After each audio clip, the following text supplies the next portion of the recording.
आप देख रहे हैं अल्फा डिफेंस हिंदी में आपका स्वागत है। आज के इस वीडियो में हम लोग बात करेंगे सूर्यास्त्र के बारे में, जिसकी कल टेस्टिंग हुई थी और इस समय इस रॉकेट के बारे में कई जगहों पर बहुत सारी बातचीत हो रही है। इस वीडियो का आइडिया है कि इस पूरे डिबेट में थोड़ी सी और इन्फॉर्मेशन ऐड की जाए ताकि डिबेट और ज्यादा हेल्दी हो पाए। हालांकि डिबेट में जाने से पहले अपडेट को समझ लेते हैं। इसी साल जनवरी में भारतीय थल सेना की तरफ से एक इमरजेंसी ऑर्डर दिया गया था, जिसके तहत 150 किलोमीटर और 300 किलोमीटर की दूरी पर मार करने वाले रॉकेट्स अक्वायर किए जाने थे।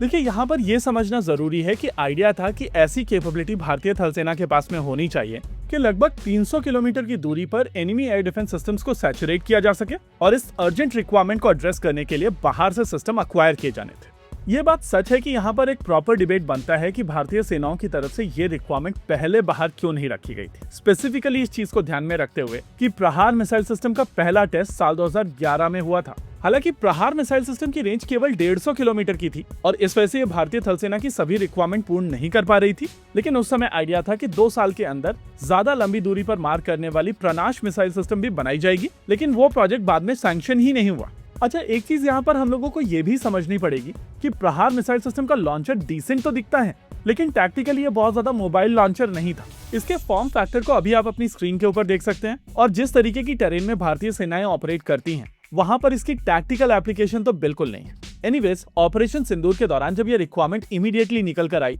तो नेचुरली देश में इस तरीके के सॉल्यूशंस अवेलेबल नहीं थे और फिर अल्टीमेटली चीजें आपको बाहर से ही अक्वायर करनी थी। हालांकि इंटरेस्टिंग चीज ये है कि ये इजरायली सिस्टम होने के बावजूद देश में असेंबल किया जाएगा और एक Nagpur based private sector company इसको भारत में असेंबल कर रही है। निभे के पॉइंट ऑफ व्यू से अगर इसको देखा जाए तो अभी तक उनके पास में खुद का रॉकेट बनाने की और लॉन्चर बनाने की क्षमता नहीं थी, लेकिन इस प्रोजेक्ट के बाद में उनके पास में ये क्षमता आ गई।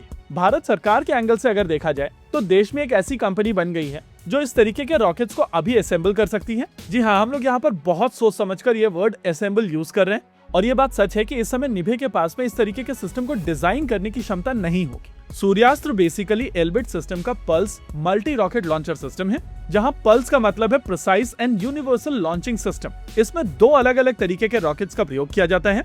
हालांकि इजरायली वेरिएंट में इसका नंबर 5 है, लेकिन भारतीय थल सेना की तरफ से जो सिस्टम अक्वायर किया गया है उसमें केवल 2 ही कैलिबर अक्वायर किया गया।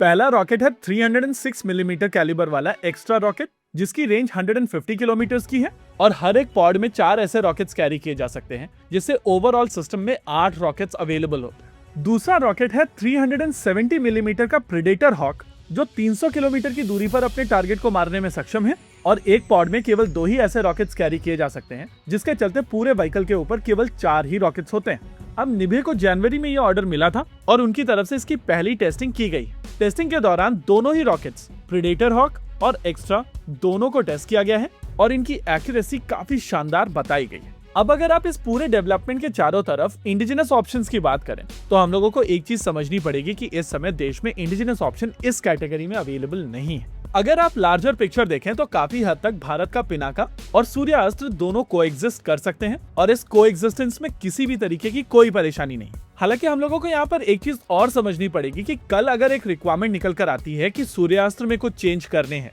या इसकी इवेंचुअली रेंज बढ़ानी है या वजन कम करना है एक्सेट्रा, तो ये क्षमता निभे के पास में नहीं होगी। लेकिन हम लोगों को यहाँ पर एक चीज ये भी समझनी पड़ेगी कि उस रिक्वायरमेंट को पूर्ण करने के लिए डीआरडीओ का अपना खुद का सिस्टम बनाया जा सकता है और कुछ सिस्टम्स के ऊपर काम भी चल रहा है जो इवेंचुअली सोलार इंडस्ट्रीज द्वारा देश में बनाए जाएंगे। अब अगर इस पूरे एपिसोड में हम लोग कहें कि ये बहुत अच्छा डेवलपमेंट है तो वो बात सही नहीं है, लेकिन निभे के लिए एक बड़ा डेवलपमेंट है और इस रॉकेट के साथ में उनके पास में एक बेहतर कैपेबिलिटी आती है। भारतीय थल सेना के एंगल से भी अगर आप चीजों को देखते हैं तो उनको भी यहाँ पर एक नई कैपेबिलिटी मिलती है, लेकिन क्या ये एक लॉन्ग टर्म सॉल्यूशन है?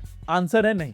ये एक स्टॉप गैप मेजर है और जैसा कि हम लोग ELM 2052 के केस में कहते आए कि आप किसी के ऊपर डिपेंडेंट नहीं हो सकते। फिलहाल के लिए इस वीडियो में रखते हैं केवल इतना ही। वीडियो को अंत तक देखने के लिए धन्यवाद। देखते रहिए अल्फा डिफेंस। जय हिंद।